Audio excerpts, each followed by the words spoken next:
बातमी सोलापुरातून सोलापुरात किरकोळ कारणावरून दोन गटात दगडफेक झाली। लाठीमार करून पोलिसांनी गर्दी पांगवलेली पाहायला मिळते। शहरातील बाबा कादरी मस्जिद परिसरात रविवारी रात्री एका कुटुंबाला बाहेर जाण्यासाठी रस्ता न दिल्यानं वाद झाला।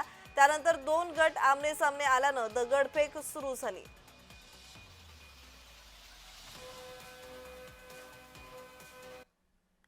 एका दुचाकीस्वाराला रस्ता मिळत नव्हता आणि त्या ठिकाणी थांबलेल्या एका घोळक्याने रस्त्याच्या बाजूला होण्यासाठी त्या दोघांचा वाद झाला, दुचाकीस्वाराचा आणि त्या घोळक्याचा। या वादाचं पर्यावसन भांडणामध्ये झालं। त्या घोळक्याने त्या दुचाकीस्वाराला मारहाण केली आणि नंतर त्या दुचाकीस्वारांनी आपली 10-12 मुलं आणली आणि दोन्ही गटांनी एकमेकांवर दगडफेक केली। या दगडफेकीमध्ये एक 4 व्हीलर एक 2 व्हीलर तोडफोड करण्यात आली आणि दोघांना दोन्ही बाजूने एक एक अशा दोघांना किरकोळ जखमा आहेत। कुणी गंभीर जखमी या प्रकरणात झाल्याचं अजून तरी माहिती नाही।